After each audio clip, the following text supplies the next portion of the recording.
Engineered arts তাদের humanoid robot আমেকা এর updated সংস্করণ উন্মোচন করেছে। এই রোবটটি তার বাস্তবসম্মত মুখের অভিব্যক্তি ও উন্নত যোগাযোগ দক্ষতার মাধ্যমে সবাইকে মুগ্ধ করেছে।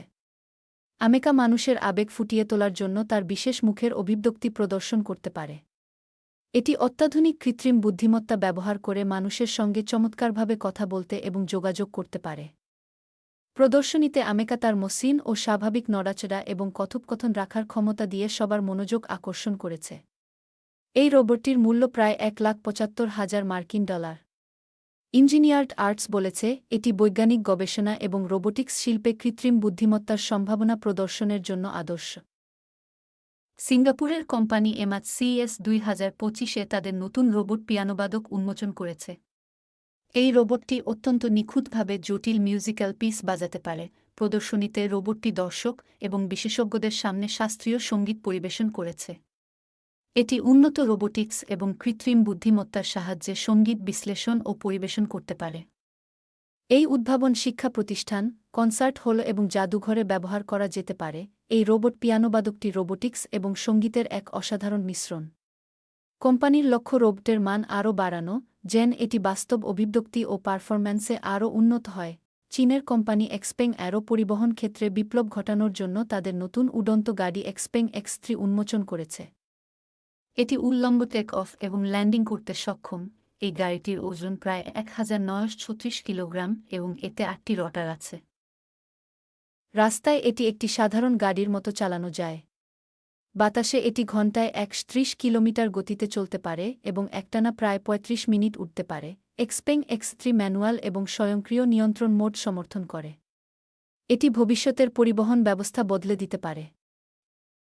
এনচ্যান্টেড টুলস তাদের রোবট মিরোকে আবার প্রদর্শন করেছে। এটি বাড়ি, হাসপাতাল, হোটেল এবং বৃদ্ধাশ্রমে ব্যবহারের জন্য তৈরি। মিরোকি বৃত্তাকার বেশে চলে এবং নির্ভুলভাবে স্থান নেভিগেট করতে পারে। এটি 96% সাফল্যের সঙ্গে বস্তু ধরতে সক্ষম। মিরোকি বর্তমানে 6টি পরীক্ষামূলক সাইট এবং 3টি গবেষণাগারে পরীক্ষা করা হচ্ছে। এটি প্যারিসের একটি সিনিয়র কেয়ার হাসপাতালে কাজ করছে, যেখানে এটি রোগীদের পানি সরবরাহ, হাসপাতালের ক্যাফেটেরিয়াতে থালা পরিষ্কার এবং ডাক্তারদের গ্লাভস দেওয়ার মতো কাজ করছে।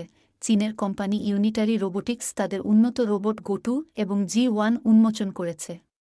গোটু চতুর্মুখী রোবট, যা অনুসন্ধান সহ বিভিন্ন কাজ করতে পারে। G1 একটি হিউম্যানয়েড রোবট, যা হাত মেলানো, পিছন দিকে হাঁটা এবং ফ্লিপ করার মতো কাজ করতে পারে। ওপেনড্রয়েড তাদের হোম রোবট R2D3 প্রকাশ করেছে। এটি বাড়ির কাজে সহায়ক, যেমন গৃহস্থালির জিনিসপত্র পরিচালনা এবং খাবার তৈরি। রোবটটি সময়ের সঙ্গে ব্যবহারকারীর অভ্যাসের সঙ্গে খাপ খাইয়ে নিতে পারে। R2D3 ভয়েস অ্যাসিস্ট্যান্ট, যেমন অ্যালেক্সা এবং গুগল অ্যাসিস্ট্যান্ট, এর সঙ্গে কাজ করতে পারে। এটি ঘরের ভেতরে অবাধে চলতে পারে এবং শিশু ও পোষা প্রাণীর সঙ্গে নিরাপদভাবে মিশতে পারে। রোবোরক তাদের নতুন ভ্যাকুয়াম রোবট জারোস জেট 70 প্রকাশ করেছে। এতে একটি 5 অক্ষের রোবোটিক আর্ম আছে, যা 3 গ্রাম পর্যন্ত জিনিস তুলতে পারে। এই মডেলটি 2025 সালের প্রথম দিকে বাজারে আসবে। এর দাম প্রায় $1,600। লাস ভেগাসে CES 2025-এ সায়নিক তাদের রোবোটিক কৃত্রিম হাত প্রদর্শন করেছে। এটি এমনভাবে তৈরি যাতে ব্যবহারকারী স্পর্শ, চাপ এবং তাপমাত্রা অনুভব করতে পারে। এটি পরিবেশের সঙ্গে সহজে যোগাযোগ করতে সাহায্য করে। সায়নিকের প্রস্থেসিস টেকসই এবং হালকা উপকরণ দিয়ে তৈরি, যা আরামদায়ক এবং দীর্ঘদিন ব্যবহারযোগ্য। ফ্রান্সের কোম্পানি পলিন রোবোটিক্স তাদের নতুন রোবট রিচি2 প্রকাশ করেছে। এটি মানুষের হাতের মতো জিনিস তুলতে এবং স্থান নেভিগেট করতে পারে। এই ভিডিওটি দেখার পর আপনাদের সবচেয়ে ভালো লেগেছে সেটি মন্তব্যে জানান। ভিডিওটি ভালো লাগলে চ্যানেলটি সাবস্ক্রাইব এবং লাইক দিতে ভুলবেন না। আবার দেখা হবে।